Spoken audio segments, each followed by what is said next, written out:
Hello and welcome to another episode of The Average EV. Today, I'm going to be talking about one of the biggest problems with the EV charging industry and how it creates so much confusion and frustration for their customers. Let's get into it.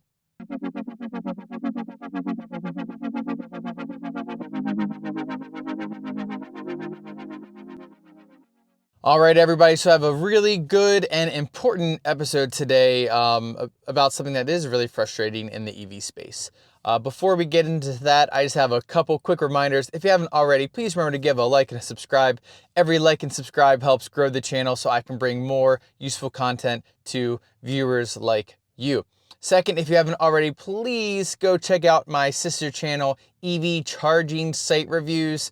I've been trying to get more and more of those out this summer. I plan on doing more site reviews so that when people go to charging sites, they know exactly what to expect and if they should even go check them out at all. So let me give a little preface here for the topic today. I believe last year in Maryland, me and some other Marylanders who are EV fans. If you know Plug Insights from Twitter, he kind of heads up all this stuff when it comes to communicating with lawmakers. Anyways, together we submitted testimony and we were able to get a bill that basically held utilities responsible for charging infrastructure that they were putting in using utility payer funds. And that law got passed and is currently being implemented. Well, now Maryland's taking the next step of not just holding utility-based charge point operators accountable, but holding all charge point operators accountable so that people can have positive charging experiences in Maryland with EVs. And I actually learned that the bill passed in the Senate with amendments and is now in a work group. And so Plug Insights is a part of that work group. I've given him some of my feedback. Unfortunately, I don't have like a free enough schedule to go be there with him all the time. But if there's ever an opportunity, I would definitely go do that. But I'm really appreciative of him putting in that hard work and representing all EV drivers in Maryland and anywhere else, really. So that's kind of the preface for this. One of the parts of the bill is having common sense labeling so people know how to understand how to use the charger. And I was thinking about that a lot, and I was thinking about what causes a lot of frustration when people go to charging sites aside from them not working. And one of them, in my opinion, is things being mislabeled or not outputting the proper charging speeds that one would expect to get when they're at a charging site. Additionally, if drivers don't understand if there's shared power for charging and why they're getting a lower rate. And I've seen a lot of comments in Plugshare and just talk to people that have these issues and they don't really know. So I have come up with these three main issues. Number one being chargers being mislabeled. Number two, chargers being labeled at some charging rate, but being limited by the charging cable. And three, poor communication of shared power charging or simultaneous charging, whatever the company happens to call it. Those three things are really big annoyances for drivers when they're expecting one thing and then they ultimately are getting another thing at the end of the day. Now, before I get into all this talk, I just want to go over some vocabulary. And I typically try to stray away from this vocabulary because it can be confusing and some people just frankly don't care. But I'm going to go over it really quick because I'm going to be using it a lot to explain why the labeling is wrong and confusing and misleading. So first off, when we talk about electric vehicles and electric vehicle charging, we have amperage, also known as current. And basically this is the number of electrons, okay? Just the quickest way to explain it, the number of electrons. Next, we've got the voltage. The voltage is essentially, you could think of it like pressure or something like that, but I think the easiest way to say it's just how fast those electrons are being moved along the line. And then we have watts or kilowatts. And that is basically amps times volts. And that's the relationship between the electrons and how fast the electrons are moving into your car. And then lastly, we have kilowatt hours, which is basically how many electrons actually get stored in your car. So I don't want to overcomplicate it, but that's the basic thing there. And I have a quick little analogy. So imagine there's like a canning line for soda, okay? And so each can is an electron. And they could run the conveyor belt slow and it would move X number of cans. But if they double the speed of the conveyor belt, they could double the number of cans that they get through the line in a day. And that's basically how voltage and amperage are related. So basically the faster the cans move, you're gonna get more cans, right? So the faster you can move the amps, you can get more of those electrons stored and moved faster than if you had a slower voltage car or a slower conveyor belt. I don't know if I made that more confusing, but I just want people to understand kind of why it's gonna matter here in a second. Now, there are two main classes of EVs out right now with the batteries. We've got 400 volt system and 800 volt system.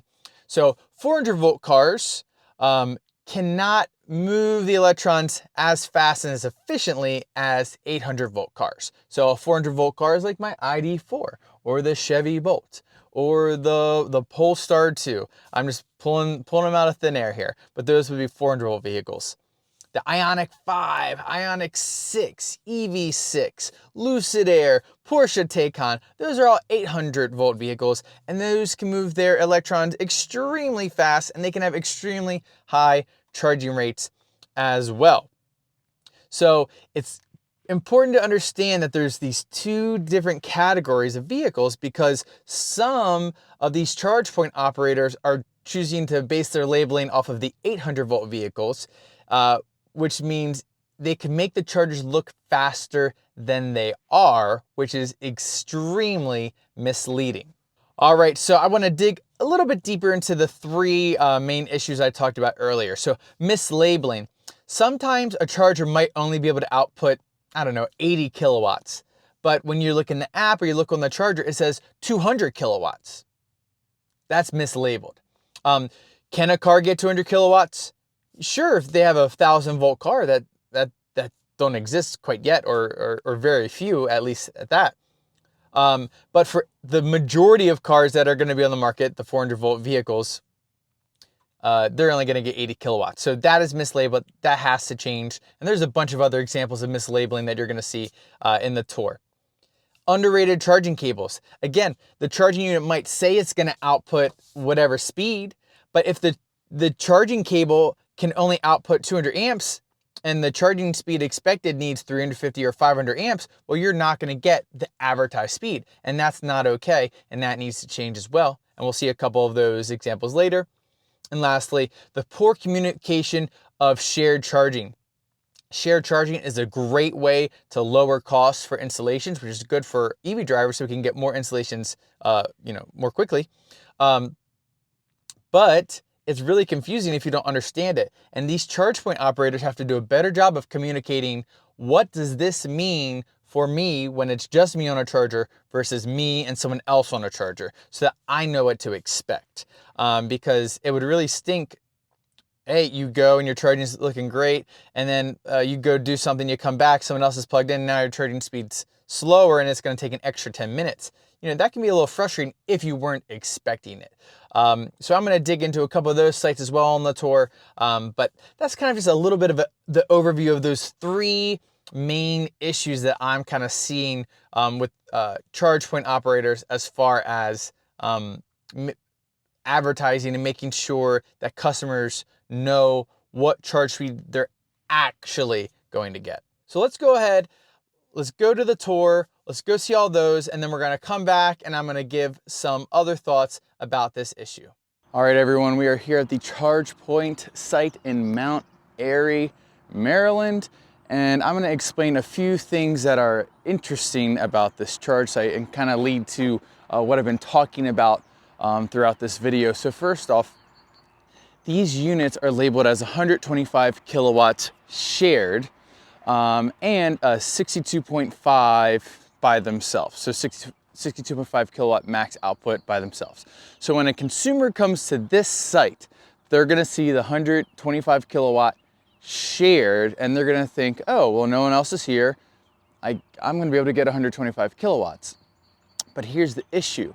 When they go and plug in, depending upon what card they have, they're not gonna get 125 kilowatts. So this site, when it's used by itself, it's about 156 amps. And when you pair, you can get up to 200, but it can also be 174-ish. I saw that on their spec sheet for these units. But let's say it's 200 amps. You pull up here, you've got an ID4 like I do right behind me. You plug in, you get 200 amps. But the car voltage, especially depending upon when you plug in, maybe it's 350. So I'm gonna get 70 kilowatts, but I thought I was gonna get 125 kilowatts. And me as a consumer, if I don't know anything about how charging works, I'm just gonna think, oh, something must be wrong. Or maybe some people might not think of it at all, and they could have gone to a charger that actually has the speed that they wanted so that they can charge as fast as they wanted, given whatever their time frame may be. For a 400 volt vehicle, the max that this could give is 80 kilowatts if it's paired. For an 800 volt vehicle, it's just going to depend upon the operating voltage of the car.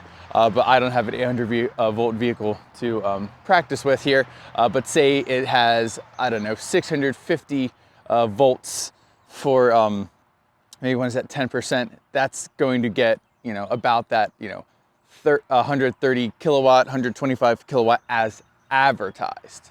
One last thing about the site that's a little strange and confusing for EV drivers is the fact that if an EV driver was to realize that it's 62.5 when there's two cars here, they're still not gonna get 62.5. My car wouldn't get 62.5 until it's almost fully charged when it's at 400 volts, which is what the ID4 gets up to 400 volts about. So when I plug in, I'm really gonna get around like 56 kilowatts the majority of the time, and it'll slowly build up the whole way. So I just wonder, and I'll talk about this at the end of the video, but I wonder, is there a better way to label these where maybe you put a lower number advertised, maybe we put 55 or we put 50, and then when people plug in and they get higher speeds, they don't feel misled.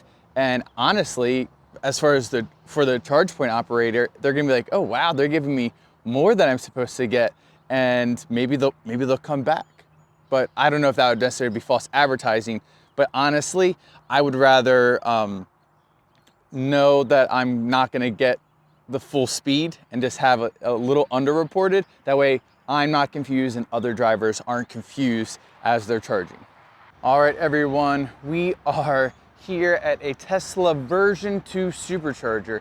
And if I'm being honest, to the average EV driver, they might not know this is a version 2 or what that even means, because generally they look the same, but there are differences. The major difference with these version 2 is that these cables are thicker and there is this silver collar, but a lot of people, they're not gonna know. They just plug it in, they're not too sure. Obviously Tesla drivers, in their navigation, it does say 150 kilowatts if they were to come to this station, but a lot of them, I'm not sure if they really pay that much attention because they just kind of trust the navigation, they follow it, they plug in and whatever.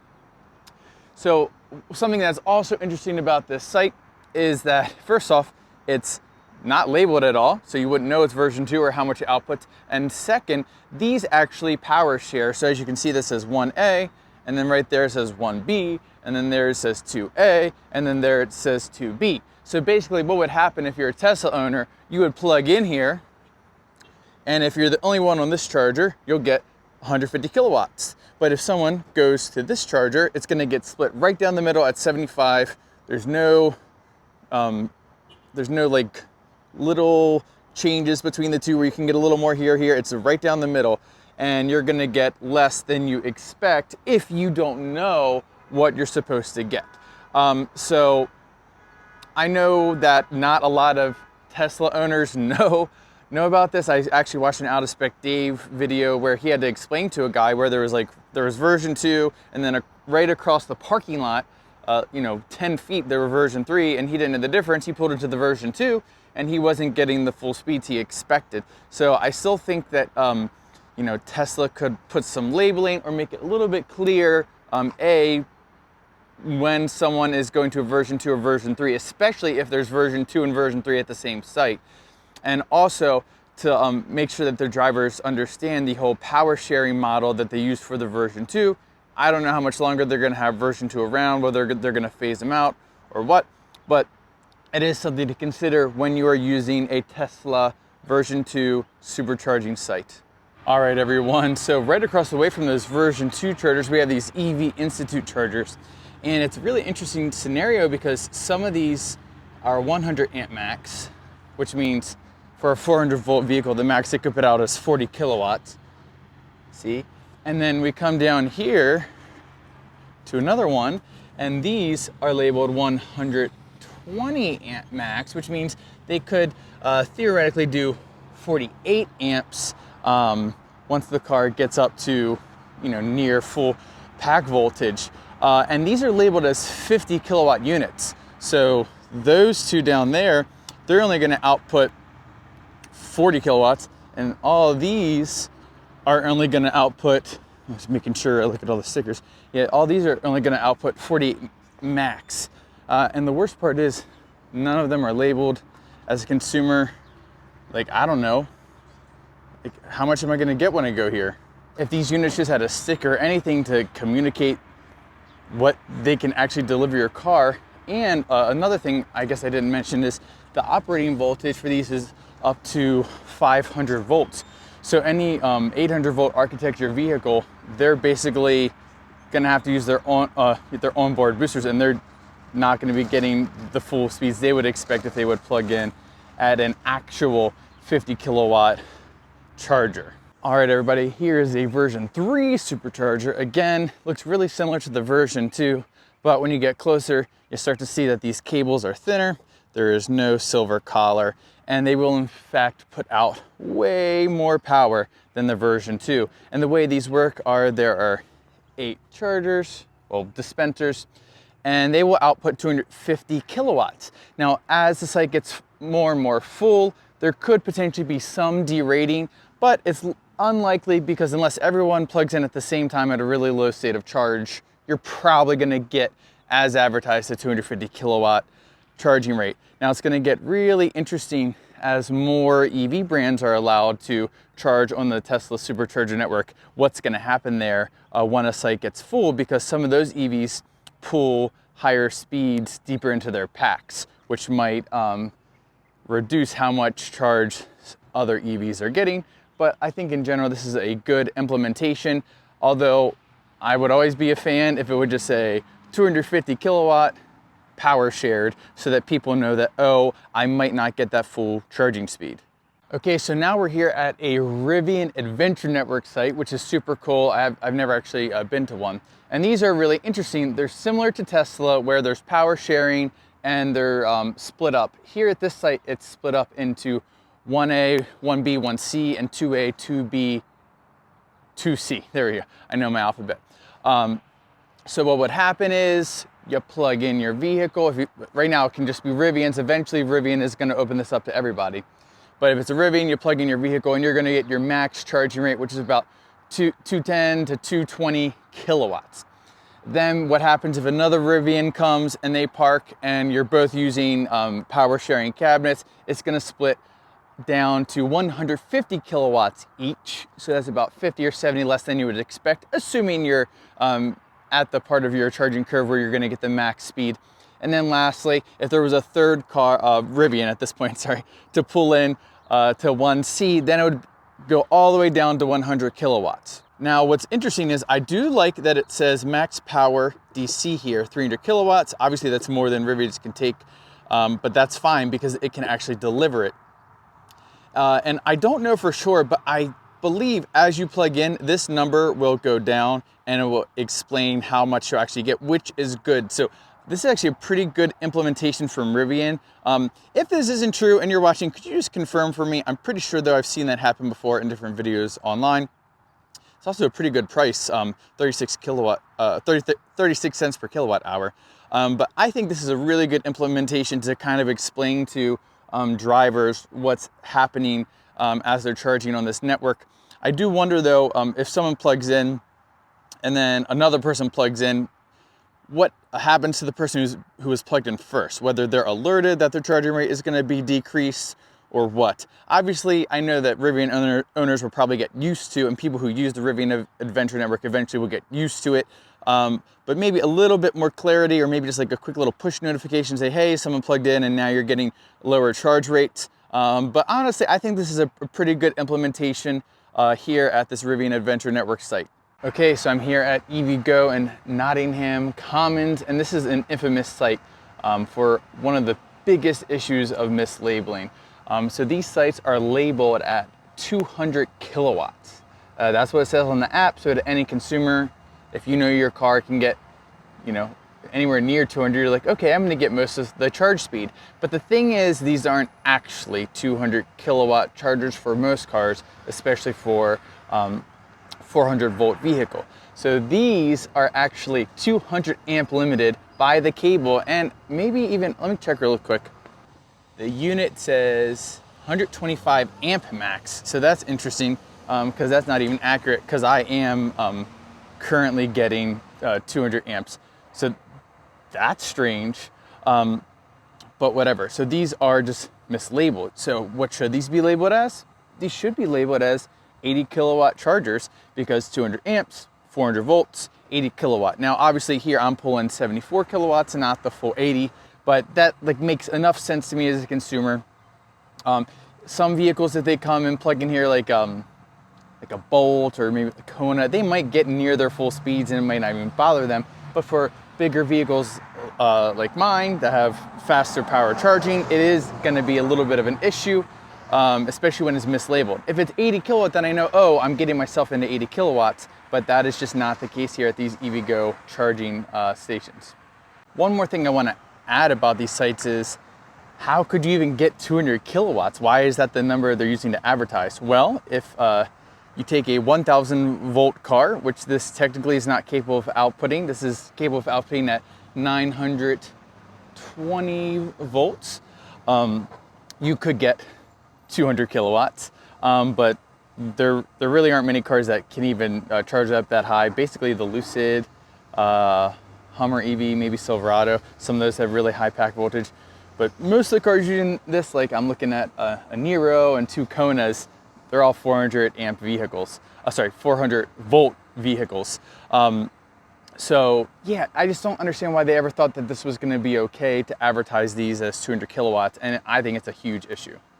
All right, everybody, I'm here at this EVgo site in Canton, not too far away from the other EVgo site I was at. And this is a 100 kilowatt advertised unit.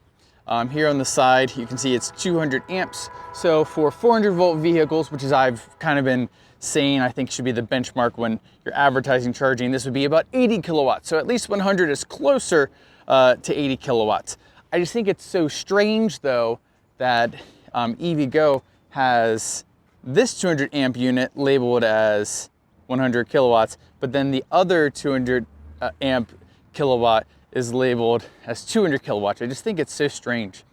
But then over here, we've got some of their 350 kilowatt Delta units, and these can do simultaneous charging. And how do I know that? Well, because I know that, but also because right there, it says simultaneous EV charging, which I really like.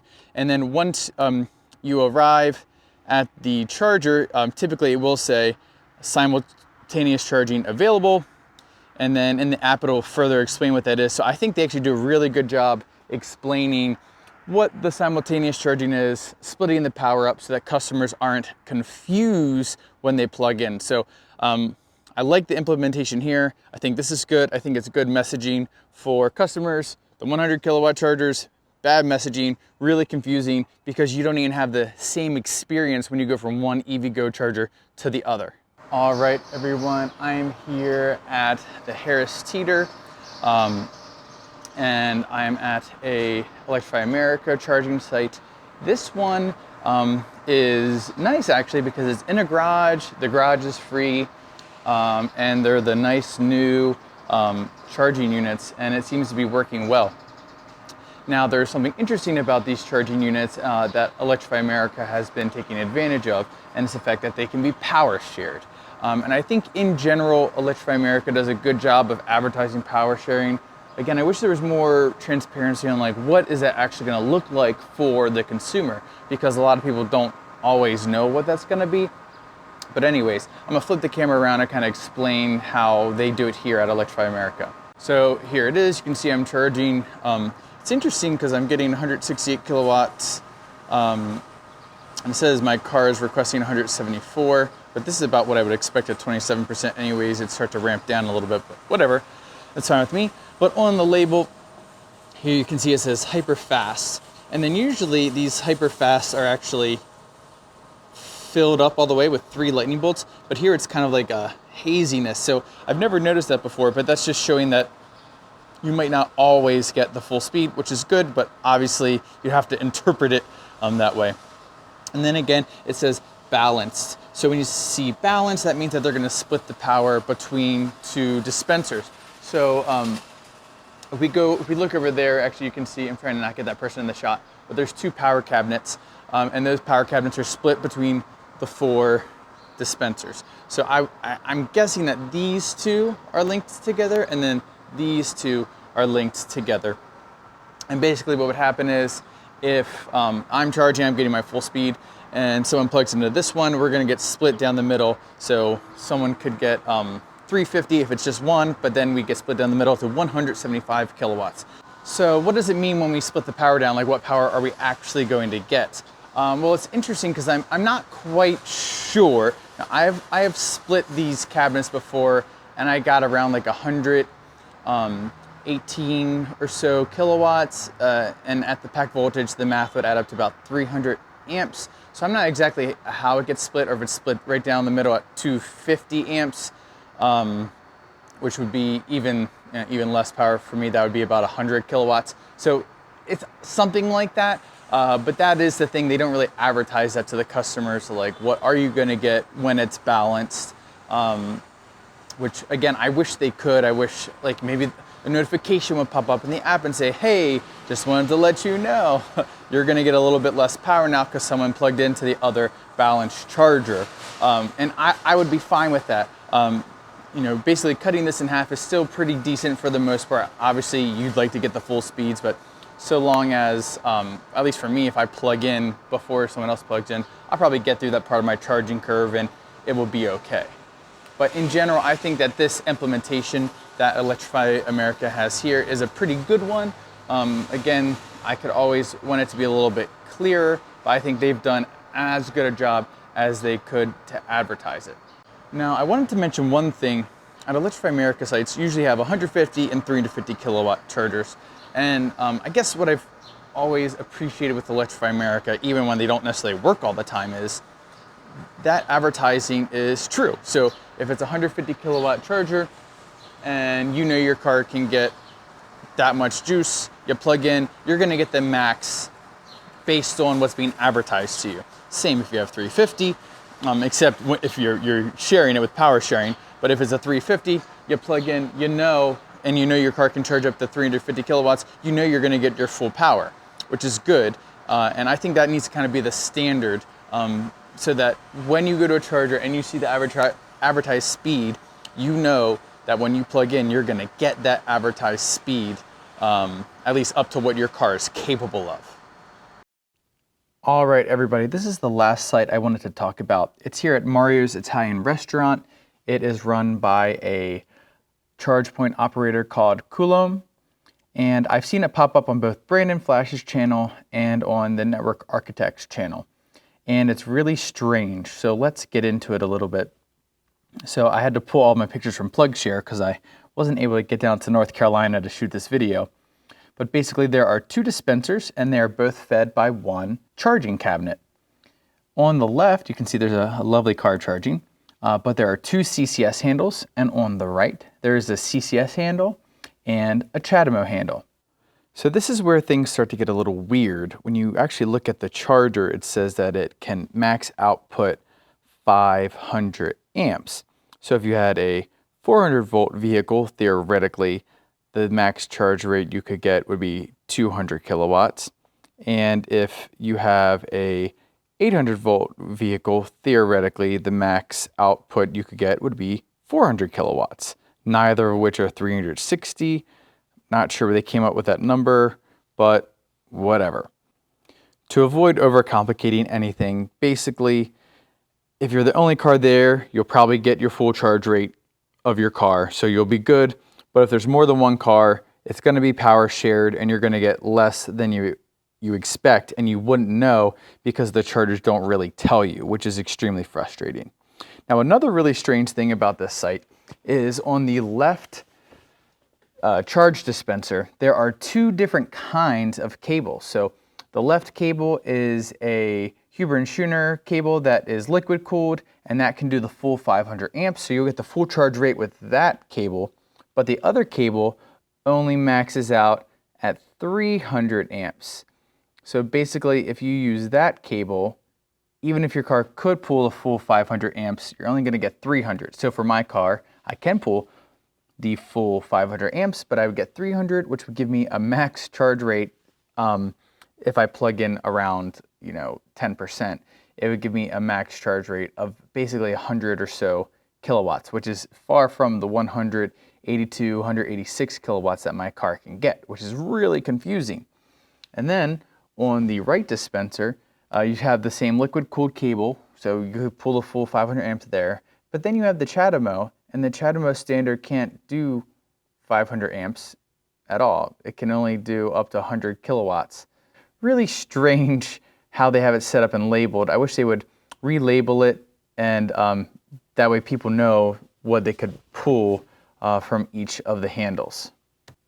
So in closing for this site, I think it is a total disaster, and if there was some sort of regulations that stated how things had to be labeled, especially based on cables and the charging cabinets and everything and power sharing, then this would be a much more user-friendly site.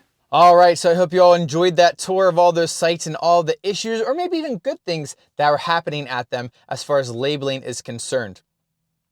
So what does this mean for EV drivers? Well, what it means is if you're new to EVs, you're going to be confused a lot, which is not the experience that we want people to be having if we want to move towards the mass adoption of electric vehicles. And I think it is the responsibility of, honestly, the charge point operators first, but second, also our local, state, and federal government to create strict guidelines so that the messaging for when someone gets to a charger can be the same. So I can go to any 100 kilowatt charger and I know that I'm going to get whatever speed. And that's going to be a good experience for people. Or I know if I go to a 350 kilowatt charger, I'm going to be able to pull the max speed out of my car every time, regardless of what the company is and how they're deciding, to market. They have to do it. They have to do it. And I hope in Maryland that we can make this a part of that bill, make it really clear for these companies, and we can hopefully be a model for the country of how to make sure that these charge point operators are not making the experience poor for the everyday average EV driver. All right, everybody, so I brought all these complaints, and as always, I'm going to give my suggestions and solutions, and hopefully some of these are already being thought of for the Maryland bill and maybe other bills that might be worked on across the country. So first off, I think that the advertised up to power output should be based on 400 volt cars if delivering less than 500 amps, and it is okay based on 800 volt cars if they're going to deliver the full 500 amps. Because obviously, not obviously, maybe you don't know this, 800 volt cars, they don't need 500 amps to get the full charging, the majority of them. But the 400 volt cars, some like my ID4, I need 500 amps to get the max charging speed. So I think if they do that, where it's based on the 400 volt car, or if it is based on 800 volt car, that the charger at least outputs 500 amps. That'll help reduce confusion, and also when someone goes and charges that charger, they're gonna get what they expect, because it says 350, my car charges at 200, I should get 200. And yes, they should, and they will in that scenario if it's labeled based off of what I just said. Next, the advertised up to power output should reflect the full amperage allowed by the cable. So again, if it's a 200 amp cable, it's got to be based on 200 amps, not if the charger can actually output 350 or 500. It's got to be based on 200. And there are chargers, like I showed you, that say they should get more, but they're being choked by the cable. And lastly, with power sharing, the structure needs to be clearly advertised to the customer prior to activation. And another issue too is because some people aren't going to use the app, so the information's got to be on the charger itself, on the screen, a sticker, something, so people know what they're getting themselves into. I kind of liked how the Rivian had the 300, and I do think it changes. I don't know, but again, if you do know, put that down below, because that would help. I think that's how it works. But a lot of people, like at Tesla chargers, they go, they plug in because their car told them to go there, and they don't realize that, wait, why am I only getting 75 kilowatts? I should be getting 250 kilowatts, or at least 150, because they said this was a 150 kilowatt site.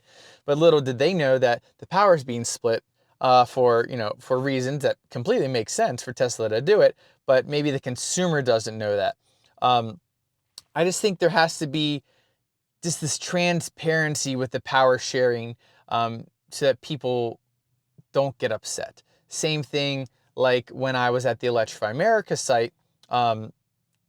If I was pulling full speed and then someone pulls up and cuts my power, obviously I'm a little annoyed, but if I knew what that balance word meant before I plugged in, then I would at least be understanding and know that it's neither me nor the other car's fault. It's just how these chargers are set up, and it could become a norm.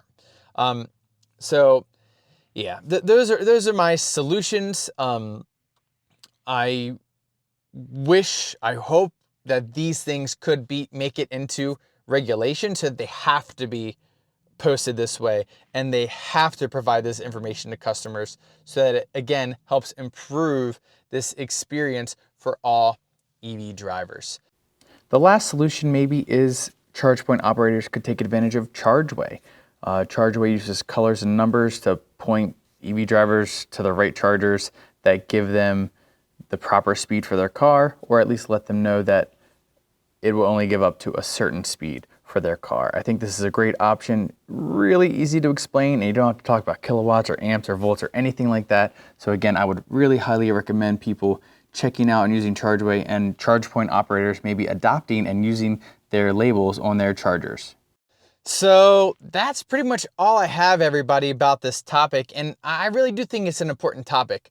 I'm glad here in Maryland we're pushing towards having regulation to have accountability with these charge point operators, and I hope that there can be some more standardized practices amongst all of them to help reduce confusion when drivers go to different EV charging sites from different charge point operators. I hope that maybe some of you can take this information, maybe take the law that hopefully will get passed in Maryland, take it to your state and make sure it gets passed there, and we can start to spread this accountability for all these charge point operators, so they can honestly treat us respectfully, because we're their customers and they should be doing whatever they can to help us out. Like, isn't that how it's supposed to be? I don't know. Whatever. But again, if you have any questions about this, or like how you might start that process, let me know. I could help set you up with plug-in sites, because he knows way more than I do. He really is good at calling all of our representatives and telling them and getting people to get bills lined up and whatnot. But just, reach out to me. I can set you with him, or I can tell you what I know, and that'd be awesome. So again, as always, if you haven't already, please give a like, a subscribe, hit the notification bell, and I will catch you all next time.